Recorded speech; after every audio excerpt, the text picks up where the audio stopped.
Good morning mga kaibigan, live tayo ngayon dito sa Barangay Maybunga, no? Partikular dito sa Summerfield, kung saan nandito ngayon si Mayor Vico Sotto upang alamin yung mga dapat ayusin dito o yung mga iba pang mga problema na dapat pag-usapan, no? At nandito nga ang ilan sa mga kagawad at si Kap Barok Alvarez ng Barangay Maybunga. So sunod tayo kay Mayor Vico Sotto para malaman natin yun na kanilang gagawin dito sa Summerfield, Barangay Maybunga, nakaugnay sa Oplan Kaayusan, no? At andito na rin si Congressman Roman Romulo na nauna na nga dumating, no? So makikita natin dito yung pakikipagdaupan palad ni Mayor Vico Sotto sa mga taga rito sa Summerfield upang alamin yun mga dapat ayusin dito o problema ng mga tao.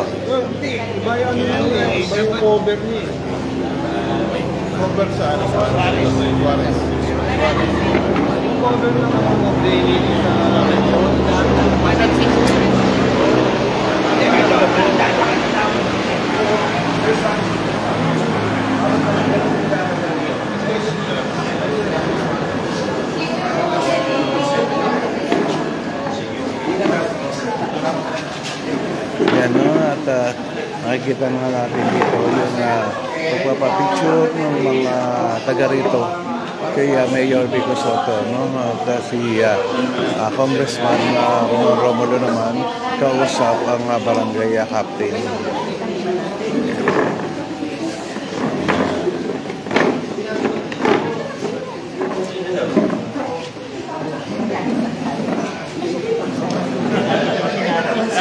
Ayon kay Efren Cuadra, good morning sa iyo, no? Number 1, Mayor of Pasig, God bless. Good morning sa iyo, shoutout na rin sa pamilya mo, no? Maraming salamat sa panonood dito sa page natin ng Pasig News Update. Pasig.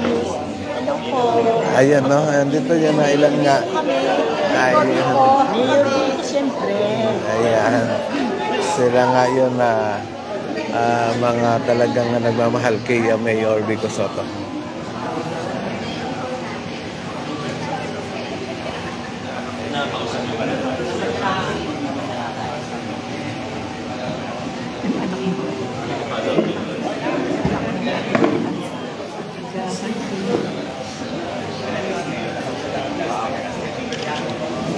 Doon sa mga viewers natin, maraming salamat, no? At nandito nga tayo sa Summerfield, Barangay Maybunga, kung saan dito nga pumunta si Mayor Vico Sotto upang alamin yun mga dapat ayusin dito, mga problema ng tao ay kanyang pinuntahan.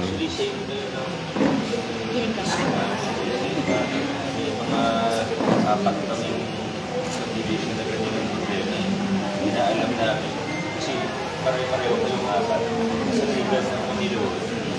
Ay naman pag-isita pero sa taas mo rin yung bakal.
Ayun kay Ani Oblino, ayan, dito pa rin tayo, yun ang comment niya, no? Maraming salamat sa panonood dito sa page natin ng Pasig News Update.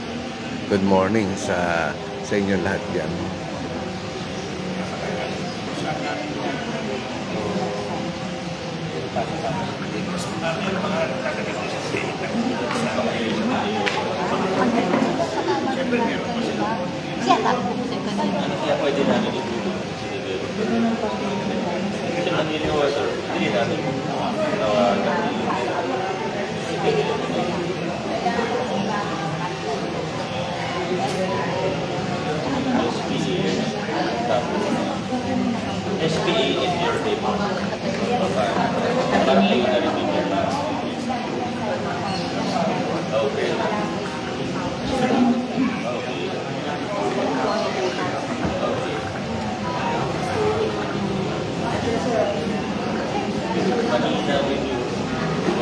Pwede kami sumupunta.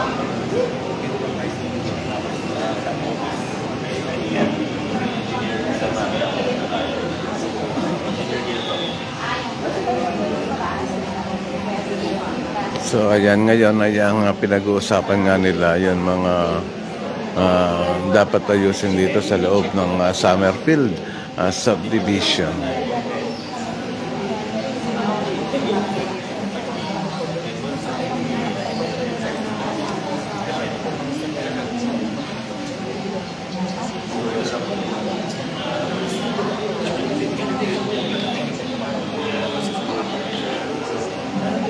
Kaya Efren Cuadra, yun, good morning sa inyo. No? Kanina nakita ko nang dumating dito si Congressman Romolo, no? Na siya ngayon na unang dumating dito sa loob ng Summerfield subdivision. At kinausap ko na nga yung mga tao dito. Ngayon, ang makikita natin dito ay si Mayor Vico Soto. Posible rin na dumating dito. Ay naasahan dumating din dito si Vice Mayor Dodot Jaworski. Ayan. Yun nga po, pinag-usapan namin ni President yung parang may tulong na yan developer. Natanong ko kasi kung paano kami makakatulong. Kung Manila Water lang po kasi yung problema, pwede namin kulitin ng kulitin eh. Kaso developer pala may i-deliver pa yata sa inyo. Subukan din namin puntakin. Subukan po natin. Kung Manila Water lang sana, pwede natin kausapin. Coordinate naman sa amin regularly sa Manila. Kaya parang lumalabas, naka-7% rate pa yata kayo. Times 3, parang gano'n na lang.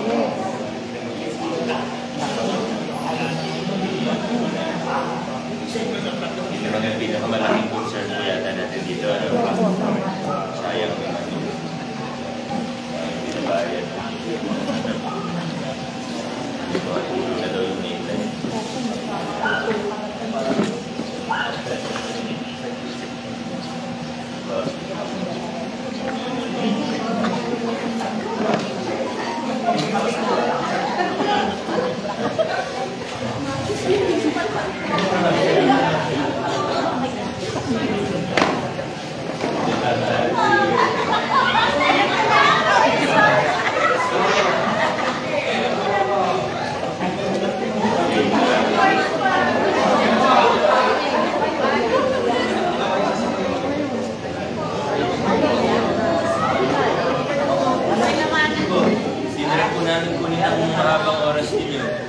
Pag may ano na lang po, hindi nila sa engineering team, pag may isa pa yung paggawa. Iwan ko po sila. Salamat po. Salamat po pag-welcome sa amin. Ay, si Vice Mayor Dodot po. Dito na rin po. Ayan na mga kaibigan at dumating na rin dito si Vice Mayor Dodot Jaworski na ayan, ating nakita.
Ayan na mga kaibigan, dito nga sa Oplan Cayusan, dito sa lusog ng Pasig. Kaya ito yung mga isa sa mga tagpo nakikita natin.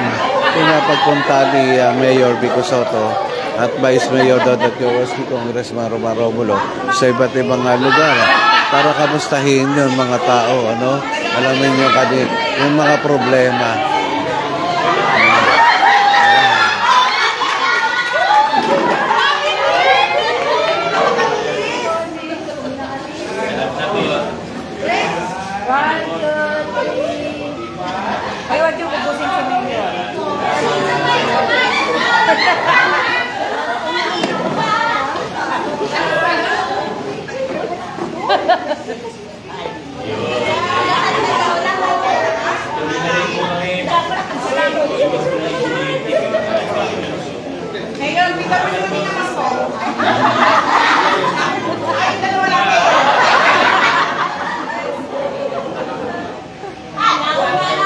Ang dami, kagad natin. Lagi po. Nauna na ako, kaya community din ako. Okay, okay lang.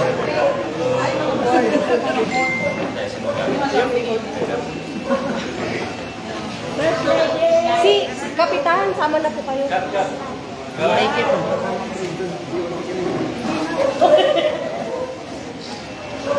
Alright.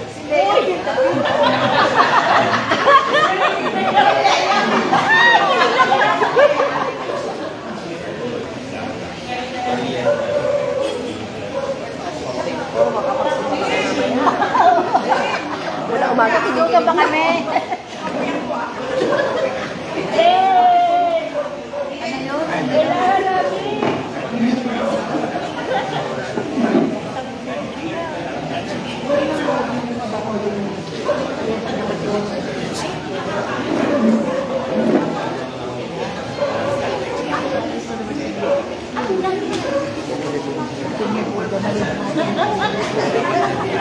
Hindi kami makapag-swimming kasi walang